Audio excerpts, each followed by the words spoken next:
In this episode of Locked On Capitals, the Capitals have been playing great as of late, but they don't want to look too far ahead. They want to concentrate on the games that are coming up. And then we talk about, do the Washington Capitals have room to move up in the standings?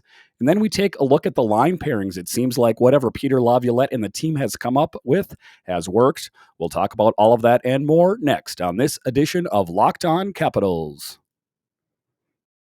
Locked On Capitals, your daily podcast on the Washington Capitals. Part of the Locked On Podcast Network, your team every day.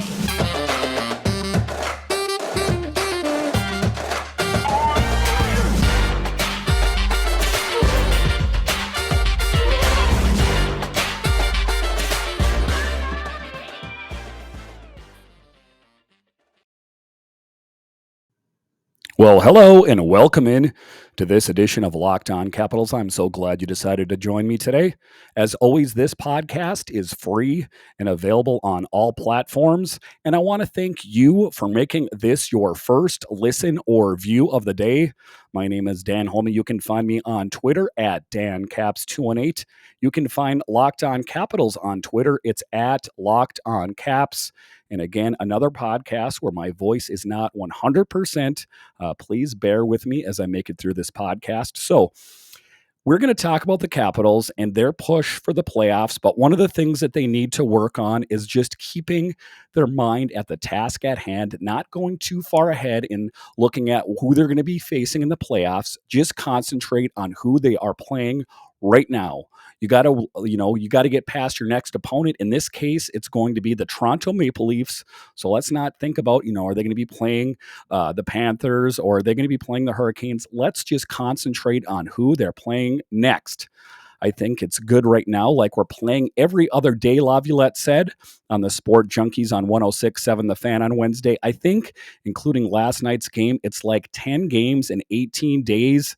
There's no breaks in there and nothing to get away from and days off and that sort of thing. Sometimes when you play in games, I think it's almost better for your team to get into that rhythm of getting ready to play hockey every other night. And, I've heard a lot of talk about that, that sometimes there can be distractions at home, just day-to-day life, and that sometimes it's easy just to get on the plane and start playing those games on the road where you have no other distractions from your day-to-day life and just really hone in and concentrate on hockey. I know that can kind of probably cause some of the players to become homesick, but at this point, we are going on the longest road trip that the Washington Capitals will face this season. They're going to be playing Montreal. They're going to be going then also on the West Coast. They're going to be playing Vegas and other teams like that. So they have nothing else to worry about except the task at hand, and that is playing and winning more games. They want to make up some more ground and hopefully move up in the standings. We will talk about that later in the show, but in this article here, it says in the past 6 games, we've had to play really tough opponents. I think that's good. I think that helps build towards having a strong finish to the regular season, Laviolette said. The fact that we're going on the road and have to win games, have to win them against tough opponents, I think that's good as well. So I don't mind the schedule, and it's a way it sets up at the end of the season just with regard to opponents that we're playing and the amount of games that we're playing. And, like I said, I think that is good that they are going to be facing all these opponents and some tough opponents. Vegas, as you know, the Washington Capitals have quite a history with them, most notably the 2018 Stanley Cup run. And that's what, that's the kind of teams that they're going to want to play because once it is game one in the playoffs, that whoever they're playing, whether they're playing the Hurricanes or they're playing the Panthers, they are going to be a great team. So you don't want any easy games. That's not a true test of who you are. So I'm glad that they're going to have to face some adversity. We're still pushing and we're kind of just focused on the next opponent right now and just doing the best we can to finish the season. Laviolette said, we're just going to try to keep focusing on winning hockey games here, and that's what I'm talking about. You don't want to look too far down the road. You want to concentrate on your next opponent. In this case, it is going to be the Toronto Maple Leafs, and that is a team that has been playing so-so this season. I know that I talked about in the previous podcast that they've had some issues in net minding, so they need to concentrate on this team and maybe exploit some of their weakness, in this case, goaltending.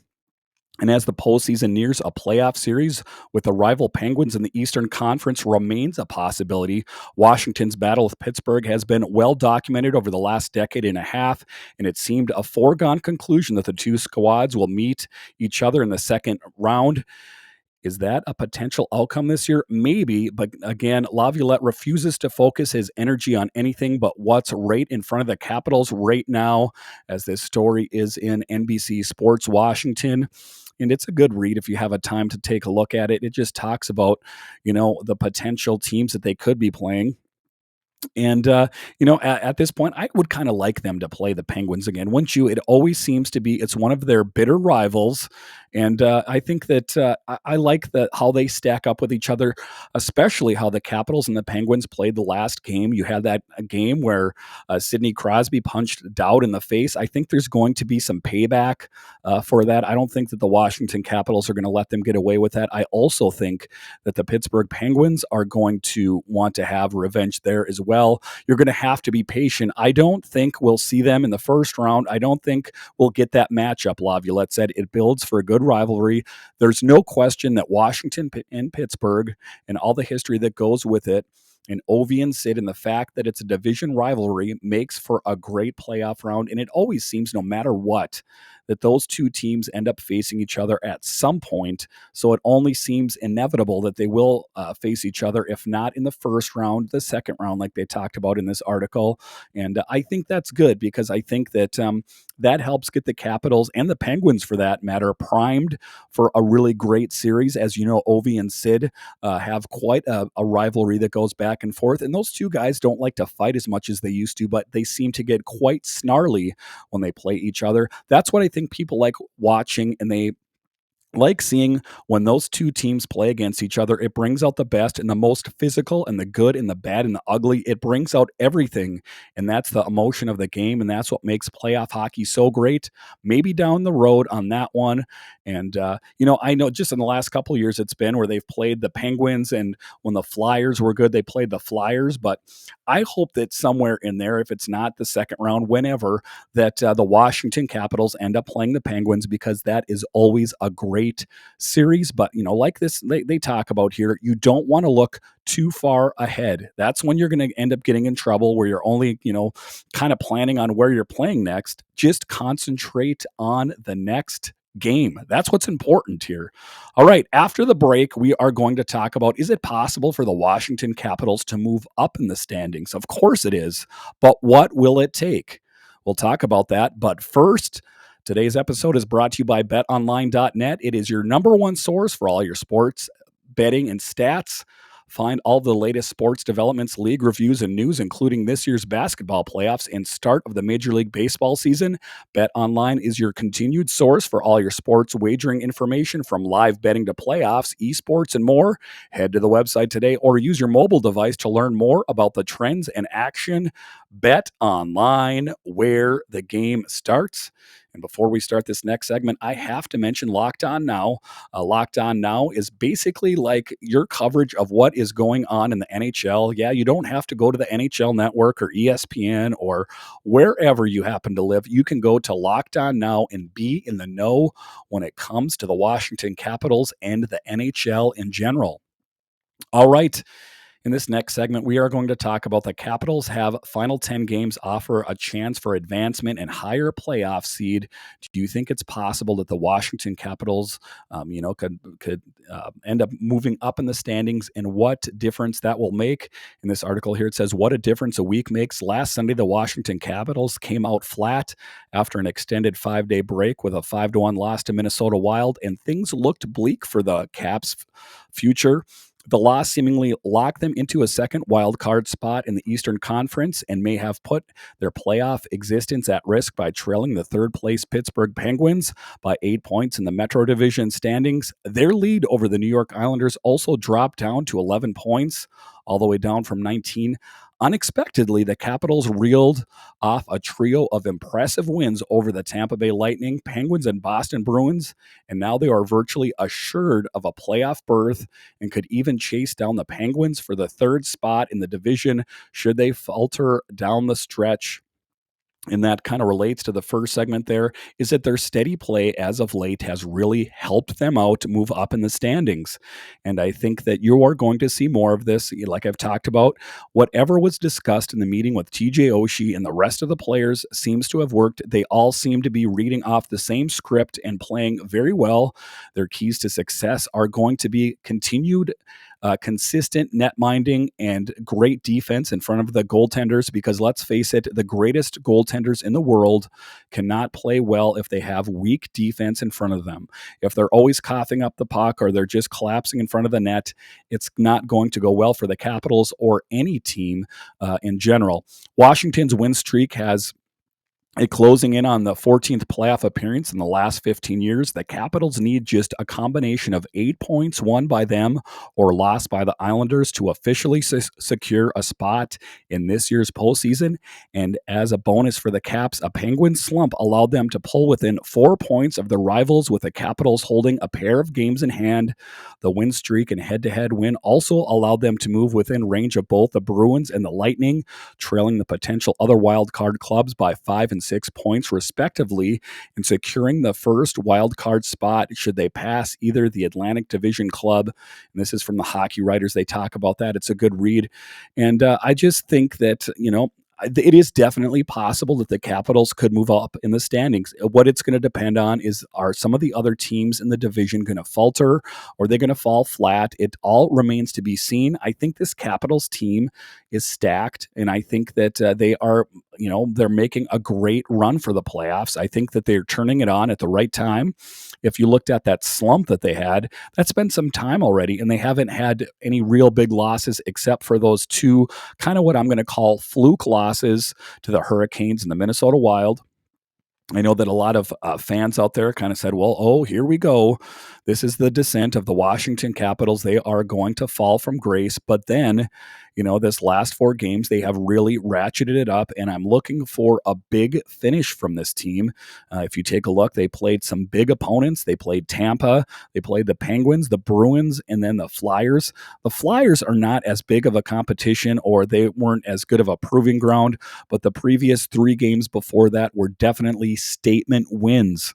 Those weren't wins that they just squeaked by. They played excellent hockey. They had solid goaltending. Yes, Ilya Samsonov, too, played really great in front of him. And, in a lot of ways, Ilya Samsonov's play only kind of muddied the waters as far as who the number one netminder is. So Capitals' potential opponents, while there are numerous potential opponents left, if you run every possible scenario, 3 teams are the most likely to be Washington's first-round opponent. The most likely remains the Panthers, despite the win streak, which would almost assuredly be the opponent should the Capitals finish in the second wild card spot and the crossover into the Atlantic bracket. And if Florida holds off Carolina Hurricanes for the top seed in the Eastern Conference, Washington has performed decently against the Panthers this season, going 1-1-1 during the season series, with all 3 contests being 1-goal games. The Capitals defeated the Cats 4-3 at Capital One Arena in late November, with Alex Ovechkin getting a hat trick for the win, with Florida going 2-0 against Washington and Sunrise, which included a 5-4 overtime win where the visitors surrendered a 4-1 lead. So I think that is going to be, it's going to be tough no matter what team is played. I mean, they're in the playoffs, so they're definitely not going to be sloughs playing out there. They are going to be some legitimate competition.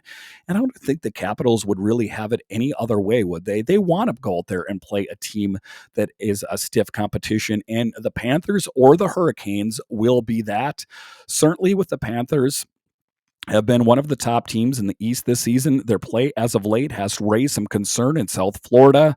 and their wide open playing style isn't a style that the Washington Capitals is averse to. Certainly, the Capitals' goaltending could remain an issue, but they would certainly have the edge in playoffs experience over a Florida club looking to get accustomed to its Stanley Cup contender status. And certainly, with a 27-7-5 record away from home this season, thanks to keeping the game simpler on the road, Washington isn't at a disadvantage by playing up to 4 games in Florida arena, a venue that normally draws a good amount of Capitals fan, especially in what would be the first ever playoff matchup. And, I talked about that Sunrise. They never get a good turnout there for whatever reason. It doesn't seem to matter how good that team plays. And, if they end up playing the Panthers, we will be talking to the Locked On correspondent for the Panthers. And I'll get that's one of the questions I will ask him is why don't they move that team if it doesn't seem to resonate in that area? Why not move them to another area in Florida, that is going to get a better turnout? I mean, if you look at the Tampa Bay Lightning, they always get a decent turnout. Why can't the Panthers get that, even though they have a winning season and, potentially they will be in the playoffs? Why can't they get a good turnout there? And just to kind of dovetail what he's talking about, the Washington Capitals have played excellent on the road. They've actually have a better record on the road this season than they do at home, and you don't hear about that happening too often. But for whatever reason, home cooking is not what the Washington Capitals are looking for. They seem to thrive on the road this season, and that plays well for the Washington Capitals as their schedule is going to be the longest road stretch of the season. So hopefully, as long as the trajectory of the team goes, they continue to play well on the road and they can gain some more points. Should the Capitals manage to pass the Penguins for a third place in the Metro or even pass whoever finishes fourth in the Atlantic Division, it opens the door for a pair of more familiar playoff opponents, the Hurricanes or the New York Rangers, who, the Washington Capitals have a long history of playing both of those, the Penguins and the Rangers. If you think back, what is it, 10 plus years ago when the Capitals were playing the Rangers quite frequently in the playoffs, back when Henrik Lundqvist was that brick wall in net. So I think that would be an interesting matchup considering, that they picked up Ryan Reeves and, it's playoff hockey. So, Tom Wilson and Ryan Reeves will be down to fight. So that would definitely be a physical series as well. Regardless of whoever the Washington Capitals play, they are some great opponents out there. The Hurricanes, the Panthers, the Rangers, whoever it is certainly going to be a great playoff series, and I look forward to it, and I will have you covered the entire postseason, and it will be a great time. You know that for sure. All right, after the break, we are going to talk about the Washington Capitals. And the Capitals lines are the lines that they have out on the ice really helping accelerate their play. We'll talk about that after the break. All right, welcome back. In the final segment, we're going to talk about the Capitals line and what is the secret sauce for their winning. I know my secret sauce is Big Mac sauce at McDonald's on a Big Mac meal. Okay, I'm sorry. We're not talking about that kind of secret sauce. We are talking about the secret sauce of this Washington Capitals team, and whatever sauce that is, it is working because this team is firing on all cylinders. And I know they've done some tinkering with the line pairings and all that, but whatever is to attribute to this is great. This is out from NBC Sports Washington. We're breaking out in the D zone as a group of 5. TJ Oshie said, we've got a lot of guys since we talk have been putting their bodies on the line, blocking shots, keeping pucks out of the net, keeping second scoring chances from getting in the net. All that stuff translates and moves up the ice to the neutral zone, puck decisions to our forecheck, and eventually it ends up in the goal. But there's so much more than just the end result with the effort guys are putting in now, all facets of the game. So we're trending in the right way, and I think we're learning what we need to do as players to have success on the ice. And, that kind of ties into the first segment I was talking about, is that meeting, whatever was talked about is accountability. You can talk about, whatever you want about how the Washington Capitals have played earlier in the season. Ever since that all-team meeting, this Capitals team has been playing great. And it's just mostly due to accountability from the players, and it is really helping them. While the Capitals are certainly still trying to move up the standings in the final weeks of the season with a playoff spot already all but locked up, Laviolette says all the focus on finding his optimal lineup for the playoffs. A number of injuries through the season, plus the addition of Johan Larsson and Marcus Johansson as a trade deadline, means the lineup is still very much a work in progress. But the lines, as currently constructed, certainly seem to have caught fire. And Johan Larsson and Marcus Johansson, I don't think they've helped, just because Carl Hagelin's out and Johan Larsson has kind of been slotted in his spot. If it's not him, was Axel Janssen Fjallby. And since they picked up Johan Larsson, he is the one that has slotted in there. So I think that whatever they're doing out there has seemed to work. After last game, we didn't touch that, Laviolette said. 3 of the lines stayed the same, and Nick came back in and just filled in where Connor McMichael's spot and just did the least amount of movement. What I like, I guess, about the Eller line is that they're big and they're strong.